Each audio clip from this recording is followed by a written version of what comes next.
stay and see what it's like, you know. So. This first one is entitled The Old Man's Ranch. Can you hear me back there okay? Yes. Okay. I can't be any louder. I parked my truck behind the barn and made my way up to the house. As I was walking up the path, I saw an old man and his spouse. They sat on the porch, and his hands were old and weathered. His face was wrinkled by the sun. It looked like saddle leather. His hands gripped the rocking chair as he slowly moved to and fro, and behind his bleary eyes were memories that we may never know. I could tell that he was staring at something far away, and I wondered if he was seeing something from his past or just some distant field of hay. Or maybe he was seeing something from another place in time, or just staring at some object with no reason or no rhyme. The woman sitting beside him stood up to go inside, and she smiled and wiped away a tear she tried to hide. Then the old man looked at me, and I wondered what he saw. The way he was looking at me was enough to make me pause. I said, "My name's Robert." He said, "My name's Robert too." And then he stuck out that old weathered hand and he said, "How do you do? Do I know you, young fellow? Have you been this way before?" I said, "Yes, sir, a time or two to help out with the chores." Well, I wanted him to talk to me, so I looked at him and said, "Why don't you tell me what it's like living out here on this spread?" He said, "Well, I'm a rancher. Are you a rancher too?" I said, "I've worked my share of cows, but not near as much as you." He said, "Well, I don't remember. Just how it all got started, I can't recall, but I've been a rancher all my life, so I guess I've done it all. Ranching ain't easy," he said. "It's hard and lonely too. And it takes every ounce of strength you've got just to do what you have to do. And just when you catch your breath and you think your chores are done, you realize that there's still more to do after the setting sun. Ranching ain't for the faint of heart or for them that ain't got try. You can't quit and walk away. You just keep ranching till you die." "Did I tell you I'm a rancher? You see, that's what I do." I said, "Yes, sir, you did, and I'm a rancher too." He said, "Well, it don't matter. I'm forgetful now and then, but I'm glad you come by. I hope you'll stop by again. I'd like to sit and chat with you, but I got work to do. This old place don't run itself, so I'll just say good day to you." Then he just went back to staring. And on his face was a sheepish little grin. And I wondered if he'd recall the time I'd spent with him. I knew it was time to leave, and although it made me sad, I just turned my back and walked away and whispered, "You know, I love you, Dad." Wyoming rancher.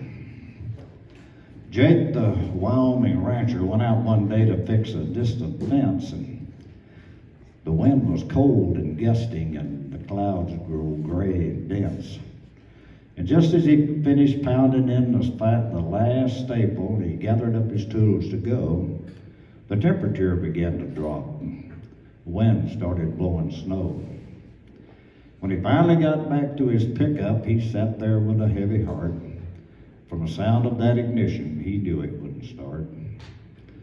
So Jake did what most would have done had they been there. He humbly bowed his balding head and sent aloft a prayer. When he turned the key the final time, he silently cursed his luck. And they found him 3 days later, frozen stiff in that old truck. Now Jake had been around a while, and he had done his share of roaming. But when Jake got into heaven, he was shocked because it looked just like Wyoming. And of all the saints in heaven, Jake's favorite was St. Peter. Now this next line ain't needed, but it helps the rhyme and meter. So Jake sat down with St. Peter and they talked for a minute or two, or maybe it was 3. Nobody was watching the time, because in heaven time is free. And Jake said to St. Peter, he said, you know, I've always heard that God would answer prayers, but the one time that I needed him, he just plain wasn't there. Does God just answer the prayers of some and ignore the prayers of others? That don't seem right or square to me. I know all men are brothers. Does God just answer the prayers at random without a rhyme or reason? Maybe it's the time of day or the weather or the season. Now, St. Pete, I ain't trying to act smart, but that's just the way I feel. So would you please tell me just what the heck's the deal? St. Peter waited patiently, and when Jake was done, with a smile of recognition, he said, so you're the one.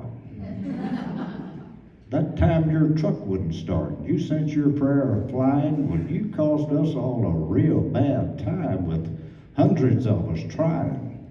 1,000 angels rushed to check the status of your file. You know, Jake, we hadn't heard from you in quite a long, long while. And although all prayers are answered and God ain't got no quota, Jake, he didn't recognize your voice. He started the truck way over in Minnesota. Now, there may be some that didn't care for this poem, and that really doesn't matter much, but remember, the moral of the story is, it pays to keep in touch. More complicated subject matter. It's about women.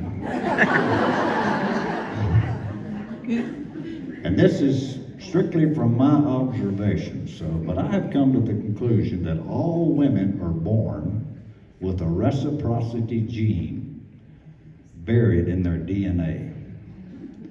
Something that's handed down from, something that they all have in common with one another. It's handed down from generation to generation through their grandmas to their mothers.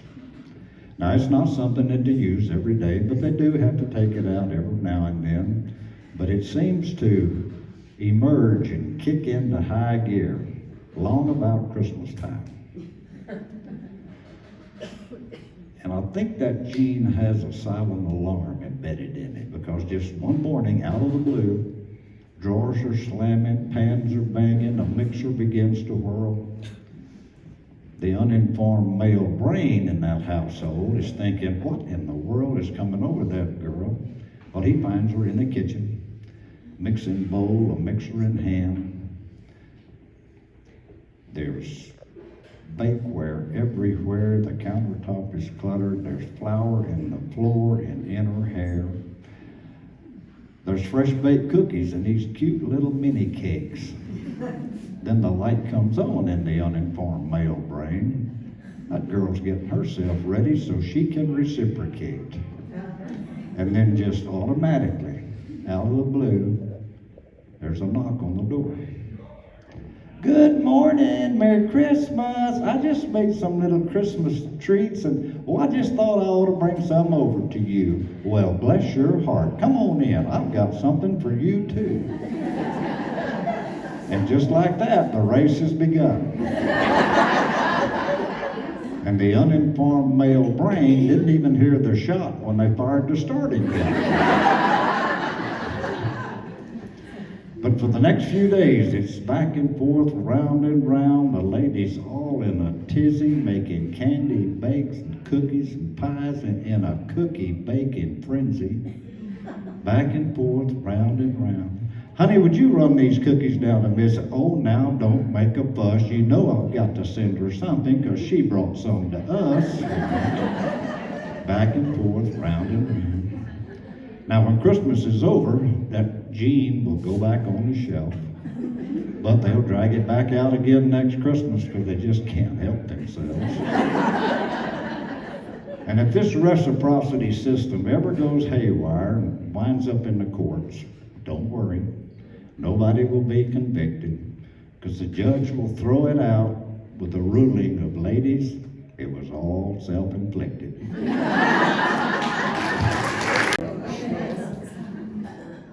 Well, I don't care too much for shopping. The fact is, I hardly ever go to town. Fact is, if it wasn't for needing supplies out here on the place, most of the time I can't even be found.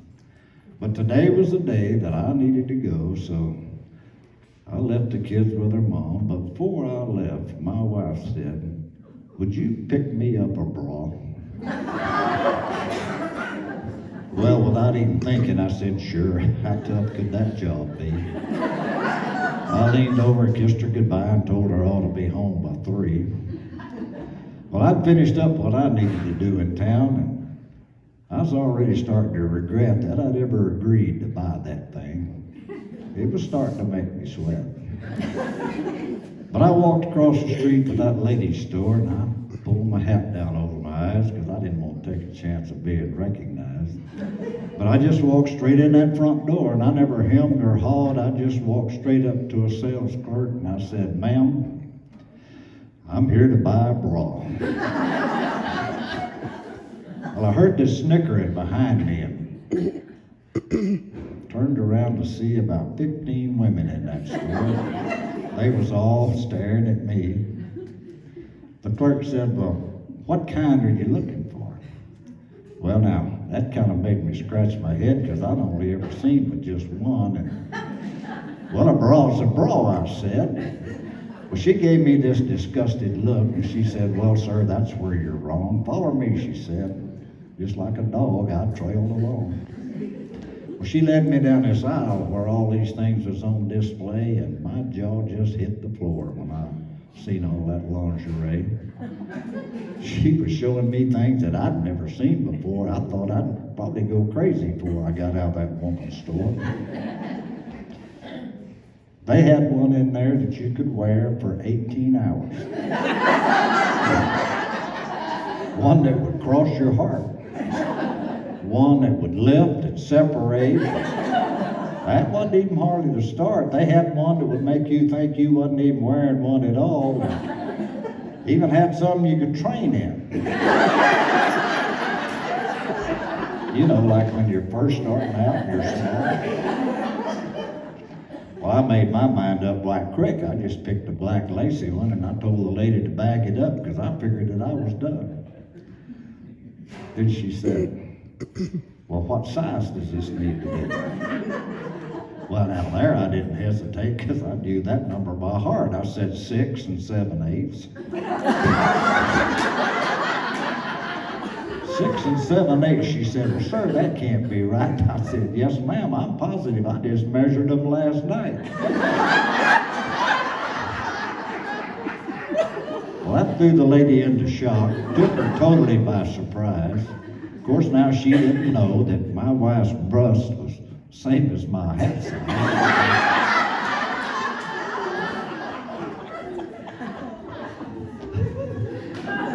Then I heard this ruckus behind me. And all them women was cracking up when that sales clerk asked if she could use my hat to measure for a cup. Well, she got her measurements. I gave the lady her pay, and I turned around, tipped my hat, and wished them all good day. Come to find out, my wife already knew about this before I ever got home. Every one of those 15 women had called her on the phone. When I got home, she was still laughing, but by then I didn't care because from here on out, she won't ask, and I ain't shopping for no more women's underwear.